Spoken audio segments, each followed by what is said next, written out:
Bonjour Léonard Cohen. Bonjour. Vous avez un nom qui est très connu, mais on ne vous connaît pas forcément pour vos travaux à vous. Ma première question, est-ce que vous pouvez vous présenter tout simplement en quelques mots? Ouais, bonjour. Alors donc je ne suis donc pas chanteur, je suis réalisateur de films d'animation, animateur et illustrateur. Et donc, dans le cadre du Festival national du film d'animation organisé par l'AFCA, vous venez pour des rencontres professionnelles autour du Parfum d'Irak, Tout à fait. une web-série qui est projetée sur Arte déjà actuellement. Une web-série qui est intégralement sur Arte depuis le 10 octobre dernier, qui a été diffusée et qui est encore diffusée en ce moment sur France 24 en 3 langues en hebdomadaire. Est-ce que vous pouvez nous raconter la genèse de ce projet?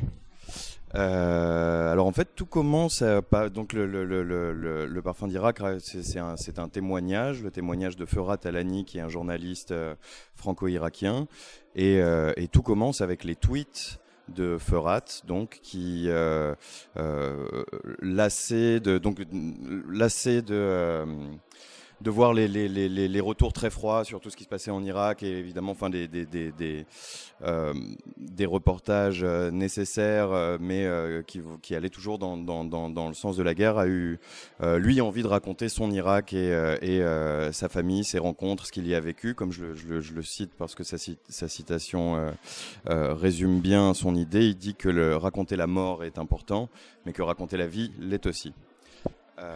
Et du coup il s'est mis en réponse sur Twitter, à tweeter, tweet après tweet, toute son histoire, par phrase courte, de sa découverte de l'Irak quand il avait 9 ans, lui a grandi en France, et les tweets, il en a écrit 1500, raconte toute son histoire, et l'histoire de l'Irak en parallèle, jusqu'en 2011, et c'est cette série de tweets qu'on a adaptée en série animée.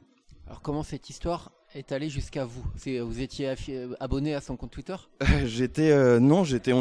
était amis sur Facebook, je le connaissais de loin. J'ai travaillé moi pendant 3 ans sur Canal+, chez Capa Presse. J'avais une petite pastille animée dans l'effet papillon pendant 3 saisons où je travaillais avec un journaliste et on expliquait des grandes questions économiques ou politiques ou sociales ou que sais-je. Et donc je fréquentais tout ce petit univers de journalistes reporters et je connaissais Ferhat de loin qui régulièrement faisait des piges pour l'effet papillon. Et c'est 2 ans après que j'ai fini mon dernier Chiffroscope, donc l'émission s'appelait le Chiffroscope, enfin ma pastille animée, que Ferhat a publié ses tweets et que Thomas Riby, le producteur qui à l'époque était chez Capa et maintenant est chez Nova, m'a téléphoné en me disant hey, je sais pas si tu te souviens de Ferhat, je ne sais pas si tu as vu ce qu'il a fait, j'avais vu, j'avais adoré, et il m'a proposé de réaliser la série. Évidemment j'étais très enthousiaste puisque j'étais moi-même tombé sur les tweets et qui m'avaient fasciné. D'accord, donc le film il a d'abord été pensé par les producteurs et proposé aux chaînes de télévision, ou alors c'est l'inverse?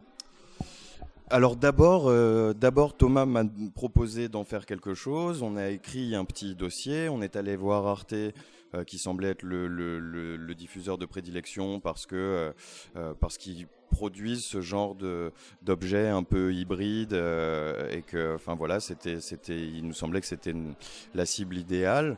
Chez Arte, ils ont été intrigués dans un premier temps, mais il fallait encore faire nos preuves. On a eu la chance d'avoir des financements du CNC pour faire un pilote. Et le pilote qui est le premier épisode de la série qu'on n'a quasiment pas touché depuis le pilote. Et c'est ce pilote qui a fini de convaincre et de séduire les gens d'Arte qui nous ont produit la série ensuite. Donc ça voulait dire que le format, parce que c'est une écriture assez cinématographique, on peut le dire, et donc vous aviez tout de suite pensé au format web-série.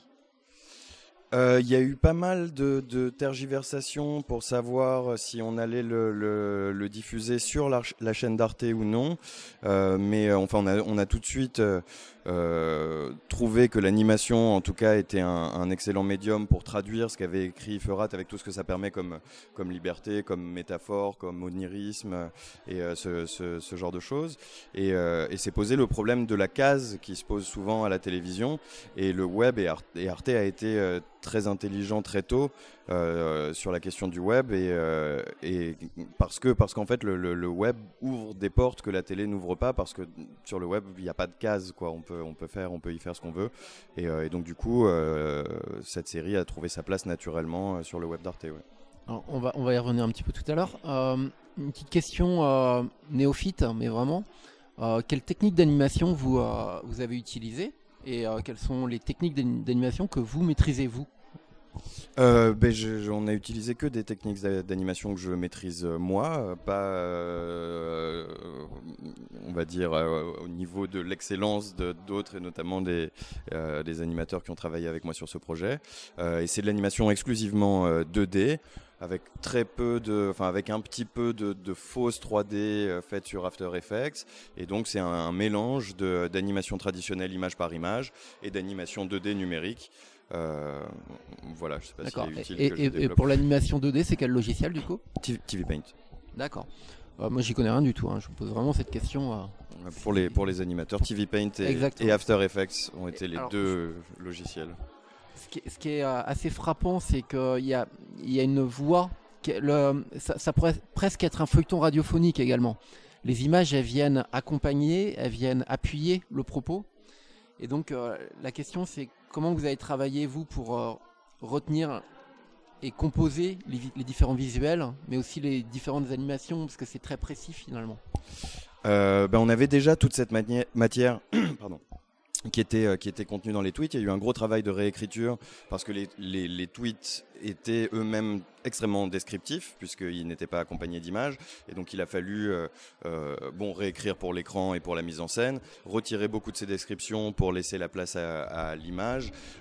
Effectivement, l'image et le son se font écho et il arrive que l'image répète ce que dit la voix en y ajoutant cette dimension sensible et onirique que j'aime appeler la matière du souvenir, ou la traduction qu'on a essayé d'en trouver.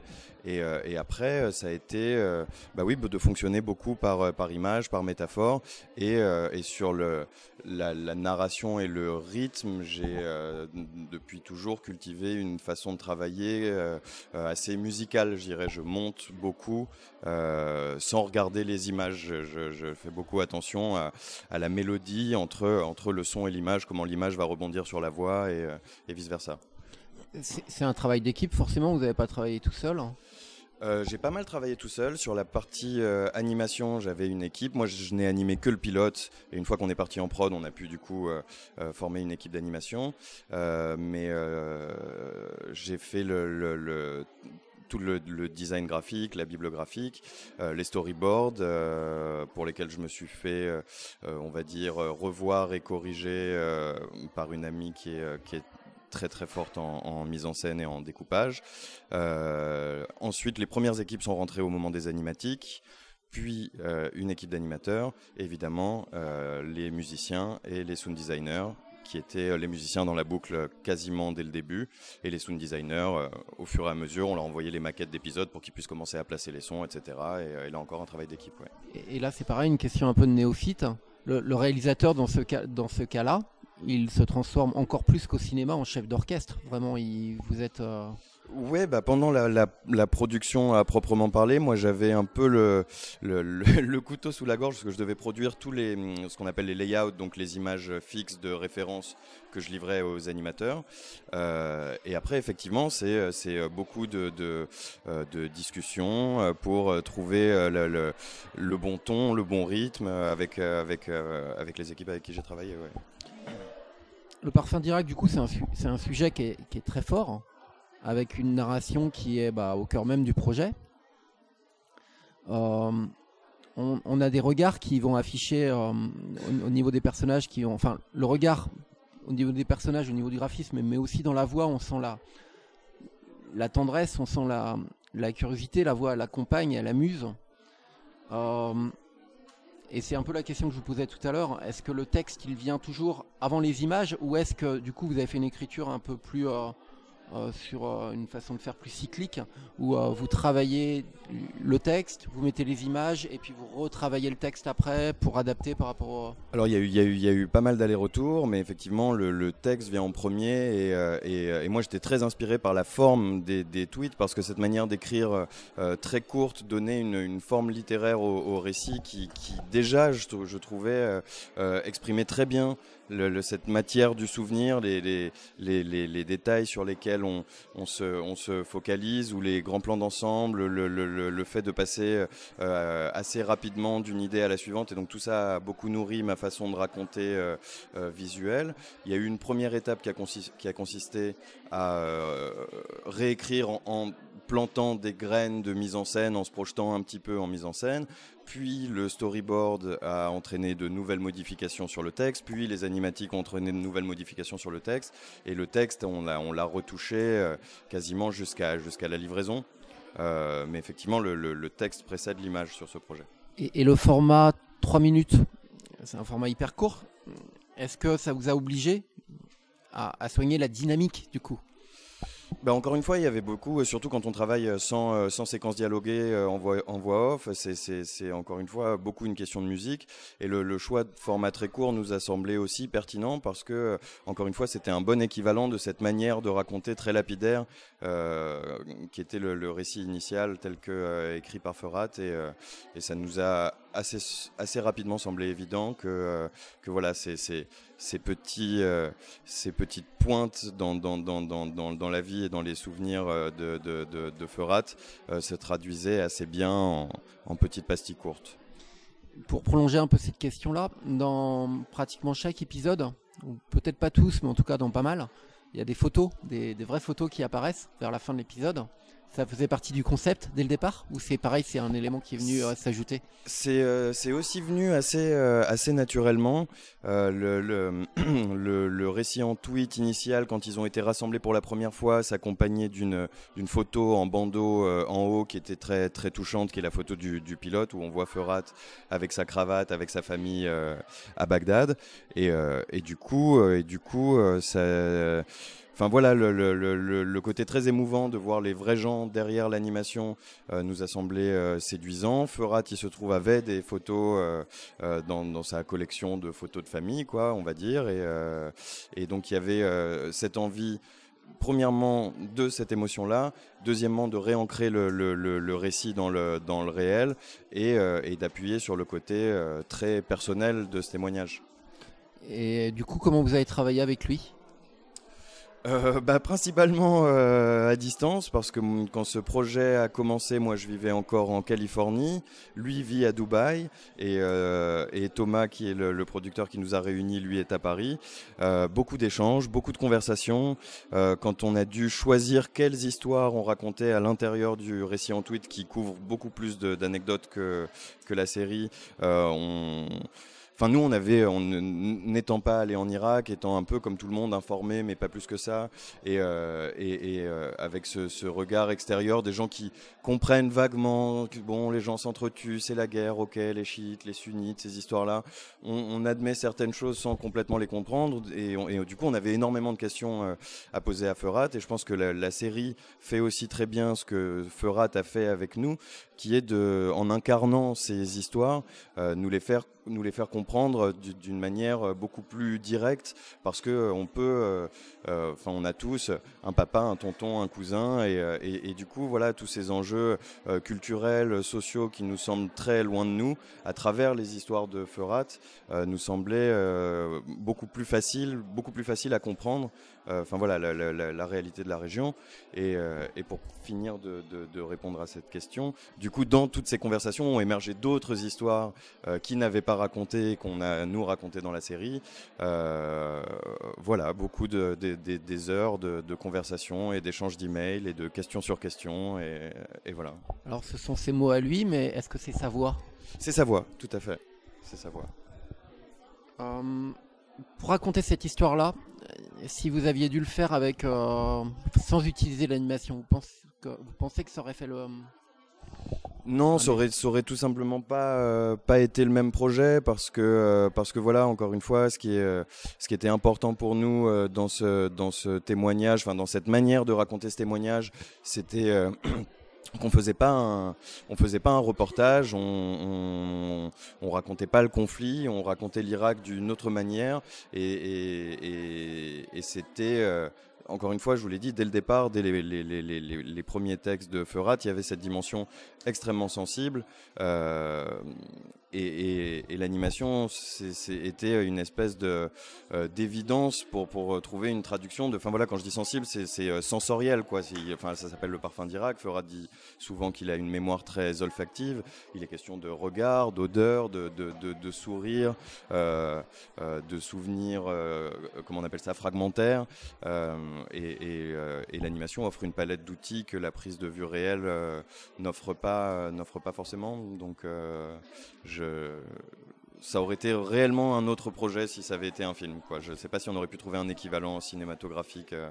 Est-ce que vous aviez des références que vous avez communiquées aux différents stades d'écriture? Sur quelles références vous avez travaillé? Graphique, vous voulez dire? À tout niveau. Oui et non. Bah moi, comme tout le monde dans le métier, je regarde beaucoup de choses. J'avais envie d'être à la fois dans un aspect très graphique et très minimal et très radical graphiquement. Mais moi, j'ai toujours aimé le dessin, le vrai dessin. Donc, il fallait que ce soit pas non plus du vecteur ou du motion design qui a aussi cet aspect très froid. Avec les animateurs, beaucoup de références de morphing, de choses comme ça, de très belles animations, de FX, beaucoup de FX. Et moi qui viens des arts déco, donc une école où on a plus, on va dire, une démarche d'auteur ou une démarche de concepteur de projet et moins de technicien.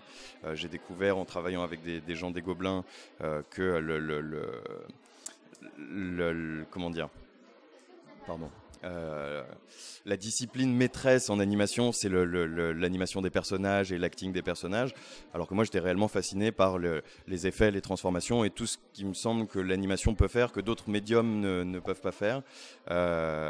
Et donc du coup voilà, ça faisait aussi partie de cette réalisation, d'être beaucoup plus sur la fluidité et la musique de l'image que sur l'acting à proprement parler. Est-ce que vous pouvez nous parler du budget de cette... Est-ce que vous voulez un chiffre? Si vous en avez un. Je crois que ce n'est pas un très gros budget et je crois qu'on a été extrêmement chanceux parce que tout a dû se faire du coup avec des plannings très serrés et grosso modo pas le droit à l'erreur dans le planning et à toutes les étapes de la production, de l'écriture à la livraison. Enfin tous ces merveilleusement bien passés avec tout le monde sans heurts et sans conflit et sans problème. Enfin voilà, on était très chanceux et très bien entourés. Et le budget, si je vous dis pas de bêtises, il me semble que c'était 280 000 €, mais sans certitude, dans ces eaux-là. Et dernière question, quels sont vos projets en cours ou à venir? Eh ben, figurez-vous que en ce moment même, nous sommes en développement avec Arte pour un projet de long métrage du Parfum d'Irak, qui sera, là pour l'instant on est en développement, donc on écrit encore un script, et il part en production et qui se fait, ce sera donc une adaptation de la série augmentée de tout ce qui se passe. La série donc ça s'arrête en 2011 au moment du retrait des troupes américaines d'Irak. Et on rajoutera la période 2011-2017 pendant laquelle Feurat a encore énormément d'histoires à raconter, puisque devenu journaliste entre-temps, il y est retourné et il a couvert une partie du conflit et il a vu la naissance de l'État islamique et tout ce qui s'en est suivi. Lui, il a grandi à Nanterre, donc il avait aussi beaucoup de contacts avec les jeunes de Nanterre pour qui il était Monsieur Irak et pour qui, pour certains... j'ai un problème de grammaire. Et certains d'entre eux étaient tentés par le djihad en Irak, et donc Feurat s'est retrouvé à faire l'interface, lui connaissant la réalité du pays avec ces jeunes-là. Donc voilà, donc tout ça sont des choses qu'on racontera dans le long métrage. Et en ce qui me concerne, je dessine beaucoup en ce moment. Je reviens au dessin et j'écris en pointillé un court métrage et une petite série. Voilà. D'accord. Et donc pour les gens qui veulent retrouver le parfum d'Irak, c'est en ce moment sur la plateforme Arte. C'est pour l'éternité de l'internet sur la plateforme d'Arte. Voilà. Et merci beaucoup. Merci à vous.